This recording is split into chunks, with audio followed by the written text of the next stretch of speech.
Hello friends, स्वागत है आपके अपने YouTube channel online GK GS classes में। आज जो है एक और स्पेशल वीडियो है और आर्ट्स वालों के लिए है, जिनका जो है ज्योग्राफी सब्जेक्ट है, सिर्फ उन्हीं लोगों के लिए है। ये 10 लघु उत्तरीय प्रश्न जो आपके 2023 परीक्षा के लिए महत्वपूर्ण होने वाले हैं और इन सभी को 10 मिनट के अंदर आपके दिमाग में बैठाने की गारंटी है। ठीक है, तो वीडियो को देखिएगा तो फायदा होगा, नहीं देखिएगा तो होमवर्क का जाएगा, है कि नहीं। चलिए शुरू करते हैं। पहला क्वेश्चन, लिंग अनुपात कैसे मापा जाता है या लिंग संरचना से आप क्या समझते हैं। या आपसे क्वेश्चन पूछेगा कि लिंगानुपात क्या है, लिंगानुपात किसे कहते हैं, लिंगानुपात कैसे मापा जाता है या लिंग संरचना से आप क्या समझते हैं। ये सब जो है एक के प्रश्न है, आयकर आंसर एक के है।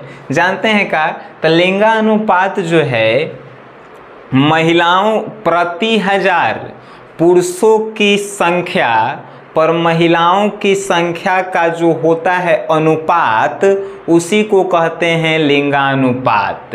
कहे के मतलब कि 1000 पुरुष पर कितनी महिलाएं हैं, ओकरे तो लिंगानुपात कहल जाता है। मापल कैसे जाता है, तो ओकर फॉर्मूला है महिलाओं की कुल जनसंख्या बटा में पुरुषों की कुल जनसंख्या आ गुना में 1000, एकरे कहल जाता है लिंगानुपात। तो अब आप लोग समझ गए होंगे।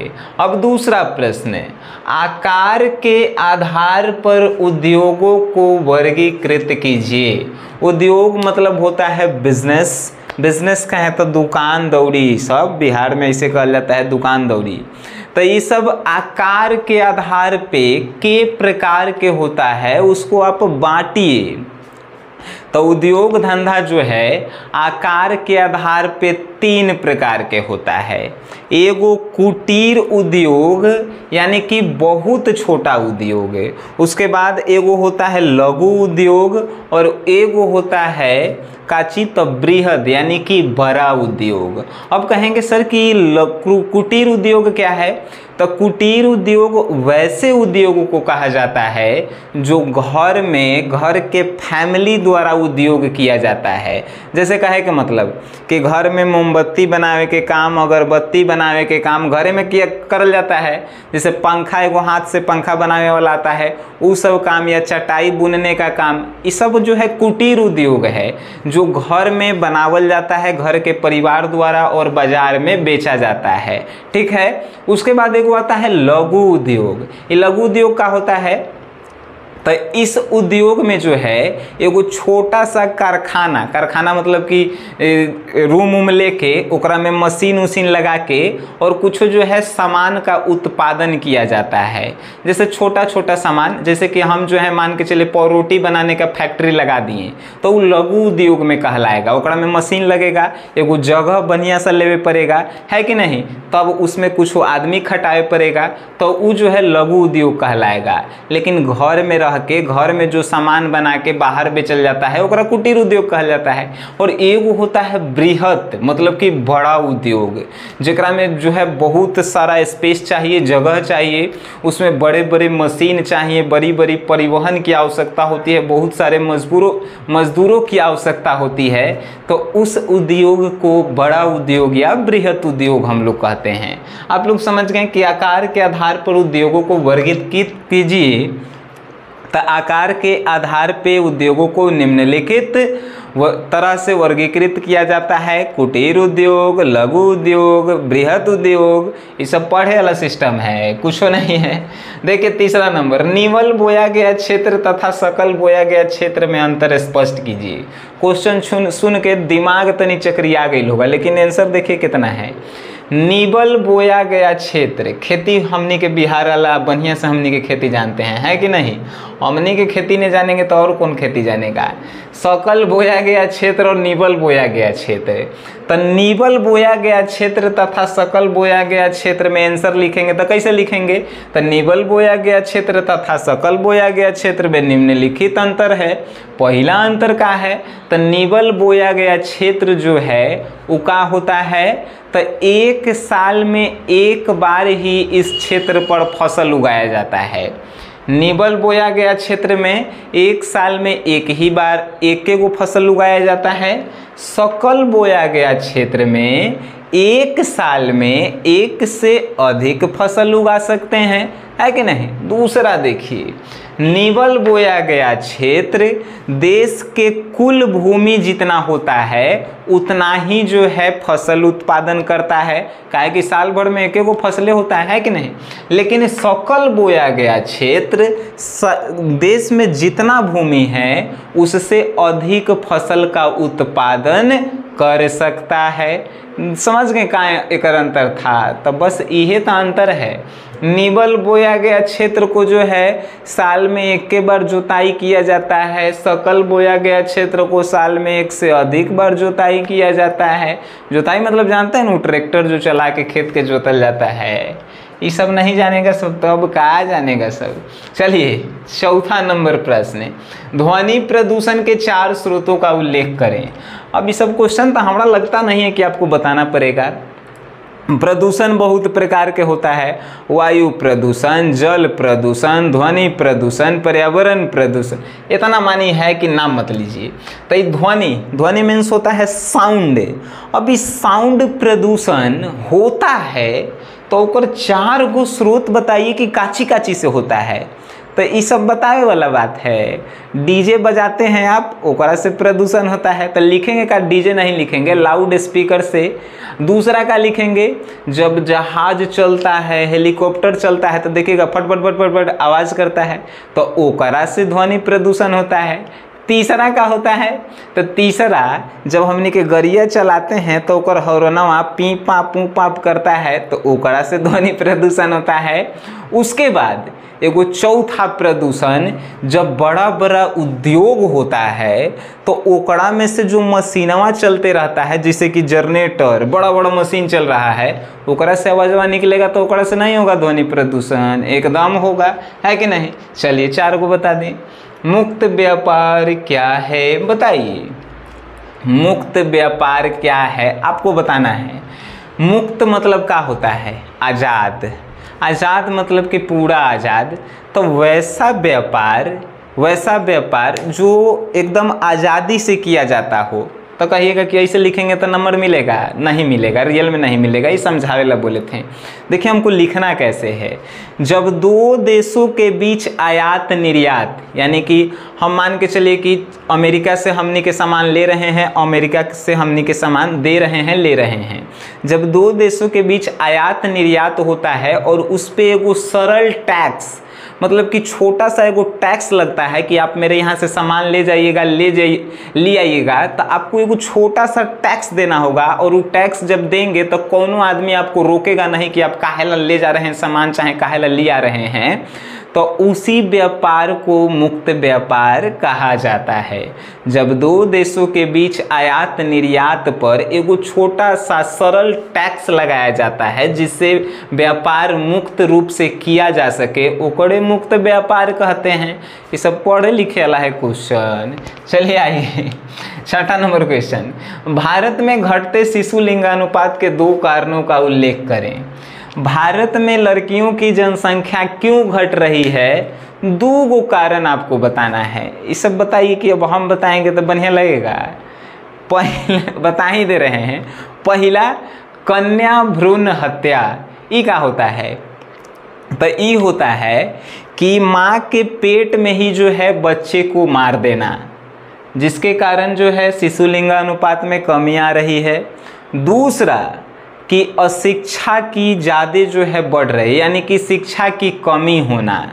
अब शिक्षा जो आदमी नहीं ग्रहण कैले है तो वो का जानेगा कि बेटिया जो है घर की लक्ष्मी होती है, बेटिया से जो है सम्मान बढ़ता है, वो सब नहीं जानेगा। तो वो सब जो है लड़कियों की हत्या करता है, जिससे जो है लिंगानुपात घट रहा है कि नहीं। बेटियां हमारी देश की शान है यार, समझा करो। बेटियां ही हैं तो हम आए हैं, नहीं तो नहीं आए होते। माँ भी जो है मेरी किसी की बेटी ही है, अगर वो नहीं होती तो हम आते हैं। सिंपल सी बातें हैं, नहीं आते। ये सब बात समझा कीजिए। तो ये लिखेला था, लिखेंगे कन्या भ्रूण हत्या, और दूसरा आप क्या लिखेंगे, तो दूसरा लिखेंगे अशिक्षा, यानी शिक्षा की कमी। 7वां नंबर प्रश्न, महाराष्ट्र के 4 प्रमुख सूती उद्योगों के नाम लिख। सूती वस्त्रों के नाम, उद्योग से सूती वस्त्र के उद्योग ऐसा लिखाएगा क्वेश्चन में। सूती वस्त्र उद्योग के नाम लिखें। महाराष्ट्र में 4 गो सूती वस्त्र उद्योग है, वो चारों के नाम आप लिखिए। पहला मुंबई, दूसरा सोलापुर, तीसरा नागपुर, और चौथा हम आपको बताएं तो वो होगा अमरावती। महाराष्ट्र के 4 गो सूती वस्त्र उद्योगों के नाम बताइए। अमरावती, नागपुर, सोलापुर, मुंबई, ये सब सूती वस्त्र उद्योग हैं सर। हो गया। संचार से आप क्या समझते हैं? 8वां नंबर प्रश्न, संचार से आप क्या समझते हैं? संचार एक ऐसी प्रक्रिया है जिसके तहत हम अपने संदेशों को एक स्थान से दूसरे स्थान तक आसानी से भेज सकते हैं। जैसे मोबाइल संचार है कि नहीं है? इनमें कौन तार उर लगल है? नहीं लगल है, तैयो हमने के दूर दूर तक बतिया सकते हैं, है कि नहीं। आप जो है मेरा मैसेज जो है आप अभी देख रहे हैं तो संचार के माध्यम से देख रहे हैं, है कि नहीं, वीडियो देख रहे हैं। तो संचार एक ऐसी प्रक्रिया है जिसके तहत मैसेज को, जेकरा हिंदी में संदेश कहल जाता है। देखिएगा मोबाइल में हमने के तो इंग्लिश सेटिंग होता है तो मैसेज लिखा रहता है, लेकिन हिंदी सेटिंग कीजिएगा तो संदेश लिखा लाएगा, ठीक है। तो संचार एक ऐसी प्रक्रिया है जिसके तहत संदेशों को एक स्थान से दूसरे स्थान तक आसानी से भेज सकते हैं, यही हम संचार से समझते हैं। ये सब बात पढ़े लिखे वाला नहीं है, ठीक न। कितना आसान प्रश्न है। चलिए आइए, मानव विकास के 2 मूलभूत क्षेत्र कौन से हैं? मानव विकास के 2 मूलभूत यानी कि बहुत इम्पॉर्टेंट चीज़ क्या है आपको बताना है। मान के चलिए सनी सर अभी पढ़ा रहे हैं, सनी सर को और विकास करना है, तभी तो मानव विकास होगा। तो क्या हम अपने अंदर करेंगे कि मेरा विकास होगा? 2 चीज़ आप बता दीजिए। पहला कि शिक्षा ग्रहण करेंगे, दूसरा कि हम अपने स्वास्थ्य को ठीक रखेंगे। अब हम मरला लेखा कैले हैं, बीमार हैं, तो हम मानव विकास करेंगे, ऐसे ही चल जाएंगे, है कि नहीं।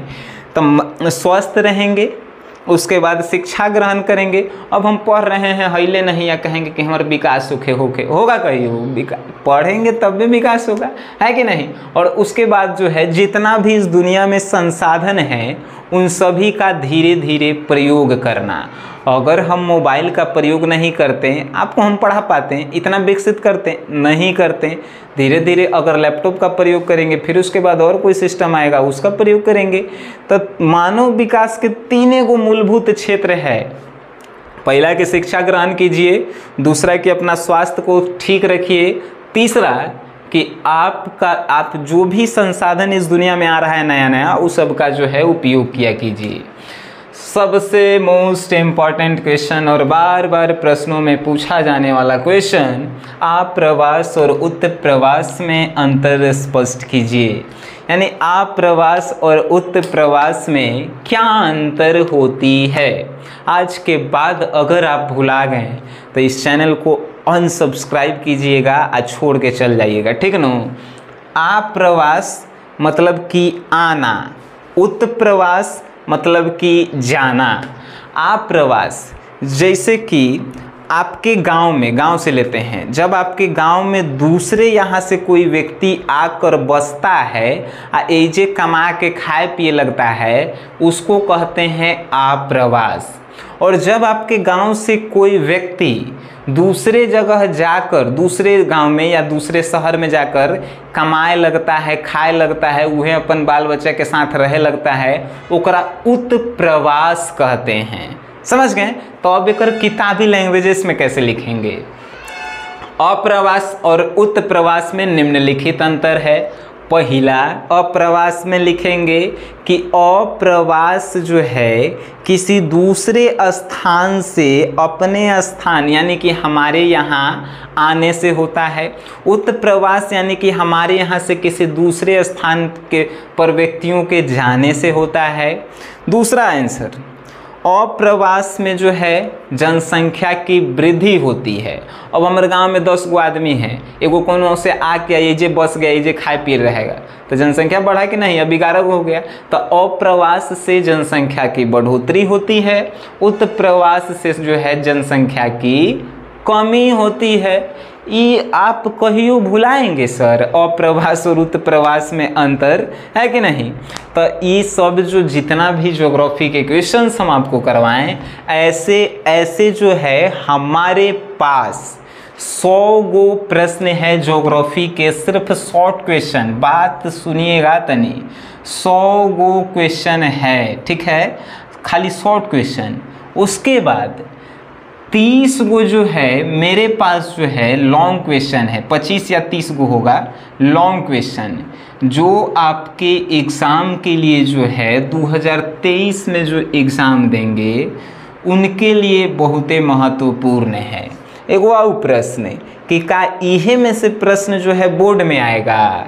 ऐसा नहीं है, काहे कि ना ही हम एगो बोर्ड अध्यक्ष हैं और ना ही हमारा भी क्वेश्चन एग्जाम से पहले आता है। तो मेरे द्वारा ये सब गेस किया हुआ क्वेश्चन है कि हो सके तो एग्जाम में आ जाए। अगर माँ सरस्वती की हम लोगों के ऊपर कृपा तनी मनी रहेगा, हो सकता है कि आ जाए। तो इस सब का अगर आप नोट्स चाहते हैं, एगो नंबर है 9608339424, इस पे आपको नोट्स के लिए 101 रुपया इस नंबर पे पेमेंट करना होगा। उसके बाद जो है पेमेंट का स्क्रीनशॉट इसी नंबर पे व्हाट्सएप करना होगा अपने डिटेल्स के साथ। उसके बाद इन सभी ज्योग्राफी के 100 जितने भी क्वेश्चन है लॉन्ग और शॉर्ट, उसका नोट्स आपको मिल जाएगा। अगर तनी मानी भी वीडियो अच्छा लगा है और याद हुआ है तो इसको आपको सिर्फ शेयर करना है।